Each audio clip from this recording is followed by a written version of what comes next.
Hi po sa inyong lahat. Ito po ang iyong Tama o Mali TV YouTube channel. Ito po ay una kong vlog. So this is my first time. Ang content ko po ngayon ay tungkol sa mga good news sa Pilipinas. Tungkol kay General Torre, kay Senator Bato at saka kay Ombudsman Rimulya. So una pong good news ay yung karon po kasi ng conference si Ombudsman Rimulya. So mayroon po tayong inasahan ng although alam nyo na po naman siguro lahat na mayroon ng sinampang kaso sa Ombudsman at dadalhin na nga sa Sandigan Bayan. So sinabi ni Ombudsman Rimulya, ganun na rin kay Secretary ng DPWH, Secretary Dizon, na baka mga sinampahang opisyal ng gobyerno ay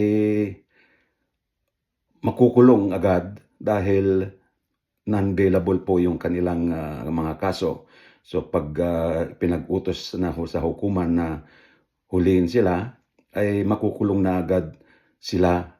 So at tapos doon magkakaroon na ng proseso ng mga pagdinig sa mga kaso nila. At dahil non-bailable, makukulong agad sila. Katulad nila Kibuloy, sina Chavez, parang ganun po yung mga kaso nila, non-bailable. So sabi nga ni Secretary Dizon at ni Ombudsman Rimulya, baka itong November ay mayroon na silang kaso at in-expect natin na sa December sila ay magpapasko na sa kulungan. So tama ba o mali? So tama lang. So tama po yung kanilang ginagawa dahil kitang-kita naman po yung kanilang mga kabalastugan na pagnanakaw sa kaban ng bayan. So dapat lamang na sila ay makulong agad at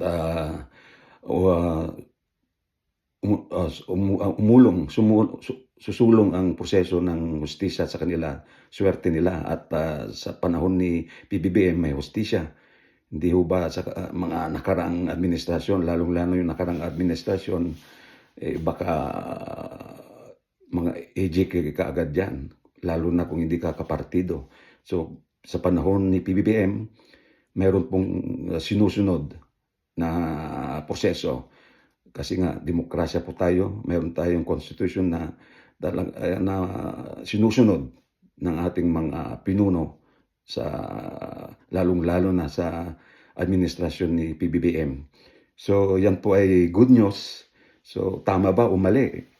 So para sa akin, tama. Tama lang na makulong sila at doon sila magpasko. At yung sinabi pa nga ni tungkol kay Saldico, so si Saldico po ay alam po naman natin nasa Europa yan, kung saan man sa Europa, baka nga nandyan sa Portugal lang.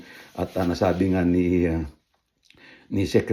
Ombudsman Rimulya na may nagtanong kasi doon kung paano ba natin siya mahuli, extradition treaty ba yung gagamitin? Pwede, dahil sabi nga niya sa buong mundo maganda ang reputasyon ng ating ng bansang Pilipinas dahil nga sa tayong mga overseas workers ay nagpapakita naman ng magagandang asal, mga gawain at wala tayong mga ginagawang masama. So maganda po ang ating maganda ang pakikitungo ng buong mundo sa atin, kaya madali lang daw na ipa-extradite yan. So sana rin tumulong yung mga tao, mga Pilipino kung saan man sa Europa. Kung makita nyo po yan si Saldico na yan, dapat to pagpaalam nyo, kumuha kayo ng picture, alamin yung address at tulong-tulong po tayo. So yun po ang isang good news. Pangalawang good news po ay tungkol kay Bato. Alam naman po natin yung may warrant arrest na galing sa ICC. Sinabi nga ni Ombudsman na mayroon siyang kopya, although maraming nagsasabi na wala pa, ganun. Pero alam po naman natin na in-expect na natin na siya na ang susunod. Wala man o mayroon na, in-expect po ng karamihang tao, lalong-lalo na po yung mga biktima pamilya ng biktima ng AJ case na pinamunuan noon ni Senator Bato na siya yung PNP chief, di ho ba? Sunod-sunuran lang siya sa amo niya. Kaya good news din siguro ito para sa mga DDS. Dahil kung makukuha o maaresto itong sakali man na maaresto na ito at mapunta na sa ICC itong si Senator Bato, at least may makakasama na si Tatay Digong, di ba? Kaya dapat magsaya rin ang mga DDS na to kung matutuloy yan. Pero dapat lang tama lang na siya ay maaresto na. Although maraming ang pag-uusap na diyan sa Senado na hindi siya pwedeng arestuhin, habang sabi nga ng Speaker ni Soto na hindi siya pwedeng arestuhin pag nandun sa Senado. So yun po yung sinasabi at siyempre hindi naman siguro 24 hours o isang buwan o isang taong siya malagi diyan sa Senado. Although sinabi ni Senador Lacson na pwede. So tingnan po natin kung ano pong kahit na itong kung sakali mang maaresto na itong si Bato, dahil marami nang nagsasabi, hindi lang si Senator Trillanes noon, sinasabi niya malapit na first quarter of next year, yung assistant ng ICC prosecutor na si Attorney Conte ay mayroon, sabi niya, pero hindi pa nila kino-confirm kung mayroon agad. Siyempre, ano po yan, parang yung nangyari kay Tatay Digong, biglaan na lang yan.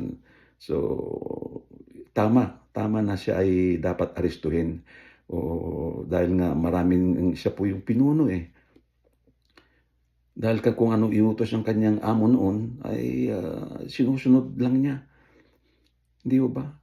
Libo-libo po yung namatay. So, malapit na siguro. So, whether mayroon na o wala pa, sigurado po na magkakaroon po yan ng aresto. Kung hindi man through ICC, baka po nga katulad kay Digong na sa pamamagitan ng Interpol, ng International Police. So, asahan po natin na siya ay maaresto at siya rin naman na nagsabi na matapang nga siya. So, walang problema sa kanya, hindi siya lalaban at makiki-operate sila. Yun yung mga nasabi niya na mga sagot noon sa kanyang mga interview. Hindi siya natatakot. So, I hope, Senator Bato, na totoo yung mga binanggit mo noon na makikipag-cooperate ka at siyempre hindi naman namin sinasabing guilty ka agad, so patunayan mo. So maswerte kayo ni Digong at yung mga kasama nyo na at least meron kayong forum na magsalita para i-counter yung mga ebidensya, or meron kayong ebidensya na hindi kayo dapat makulong, hindi kayo dapat parusahan. So kusang pakiusap ko lang namin mga Pilipino na makipag-cooperate ka na lang sana. So para sa kabubuti mo rin at para matahimik na lahat ng mga biktima o yung mga pamilya ng biktima mo. So mayroon kang karapatan, mayroon kang pera. Sabi nga, si Sarah ay bibigyan ka ng magandang abogado rin. So marami namang pera ang mga amo mo. So susuportan ka nila. So huwag kang matakot.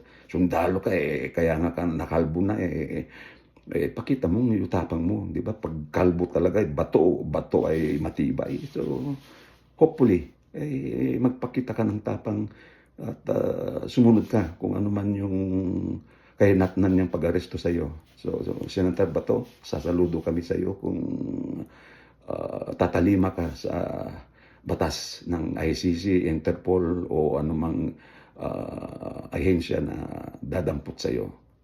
Hindi ka swerte mo, hindi ka rin naman i-EJK yan, hindi ka nang papatayin, di ba? Binibigyan ka ng karapatan mo ng due process. So yung panghuli pong magandang news ay kay General Torre po. So, alam po naman natin siguro na ay idolo lahat ng mga Pilipino yan dahil matapang yan, may isang salita. So sa isang interview niya sa isang bilyonaryo, so una yung tinanong siya kung okay na ba siya kay Secretary DILG Remulla at saka kay PBM. So from his heart, bottom his heart, kita ko naman na yung sagot niya, wala siyang problema sa mga nabanggit na lalong-lalo kay PBBM. So palagay ko, sabi niya wala siyang problema doon.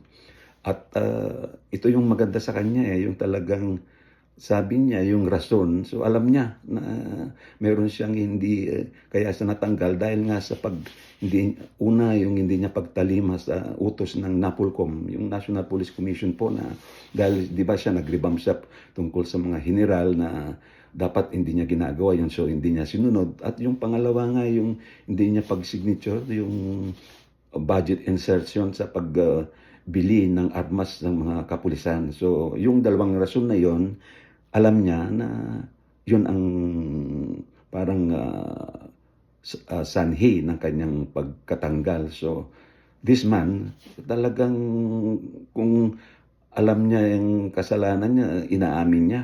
So may isang salita ito at hindi to yung sour grape or ano man yung mga rason na inaano niya, pinipolitika, hindi niya sinasabi kung ano yung rason to. So talagang kung alam niyang kasalanan niya. So yun ang maganda sa kay General na to, kaya lalo nating nahangaan ang General na to. Kaya nga sabi ko, tinanong nga siya kung tatakbo ba siya sa national. So maaga pa raw at pagretiro niya, pinaghahandaan niya. Lahat naman tayo ay mamamatay, parang ganun. So, pero hindi pa niya naman tinatapos na sinasabing hindi siya tatakbo. So mayroon pa yung parang pag-accept na baka sakali. Pero kung ako, tayo lahat siguro, pwede itong senador, maging VP o maging presidente. So, ano man siguro ang kanyang posisyon na tatakbuhan, ay susuportahan po natin marami. Dahil hindi lang sa tapang ito, talagang may isang salita ito At walang takot, may takot din sa Diyos. So, kung ano yung utos na nasa batas, kailangan mong sundin. Parang ganun. Kaya maganda itong kung ako lang ang sa akin masusunod, makikiusap lang, alimbawa, pwede itong presidente talaga so nasa kanya, or lalo na siguro kung ito'y susuportan ni PBBM at sa mga dilawan at sa yellow, yung mga pink, ay malakas po ito. At sa palagay ko, gaganda lalo ang Pilipinas pag siya ang magiging presidente. Pero ganun pa man, kung ano yung tatakbo niya, para sa akin, pwede siyang maging senador, maging vice president, at maging presidente. So yun ay pwede niyang takbuhan. Sana suportahan po natin siya. At kung ano man yung kanyang gustong posisyon para sa national. So yan po yung mga tatlong magandang balita sa itong nakaraang linggo po yan. Di ba? Pero ito po yung aking unang vlog. So good news po yung vlog ko. Sana po kayo nagustuhan nyo itong aking first vlog po. Pasensya na po kayo kung may medyo kinakabahan tayo o ano. So ganun po ang ating tema ng ating vlog tungkol sa magandang nagawa sa Pilipinas at kung may katiwalian po. So ay ating pong i-vlog din. So sana pumunta po kayo, mag-like, share, and subscribe kayo dito sa aking channel na Tama o Mali TV. Tom TV or Tama o Mali Tom TV. So please po, sana po ay dumami tayo para tayo ay mag-discuss po, mag-interact. Pag mayroon na po tayong mga more than 50 subscriber ay magla-live na po ako. Pre-recorded pa lang po ito dahil hindi pa ho ako pwedeng mag-live. Sana po mag-share kayo, subscribe po kayo para dumami po tayo, at gusto ko po sana mag-live tayo. At yun nga po, ito po ang yung YouTuber first content. Matanda na po tayo, pero sa YouTube po wala pong may edad yan, kaya lahat po ay pwede. Kaya tune in po kayo sa susunod kong vlog. Ito po ang Tama o Mali TV. Maraming salamat po sa inyong lahat. God bless us all. Mabuhay po ang Pilipinas. Salamat po.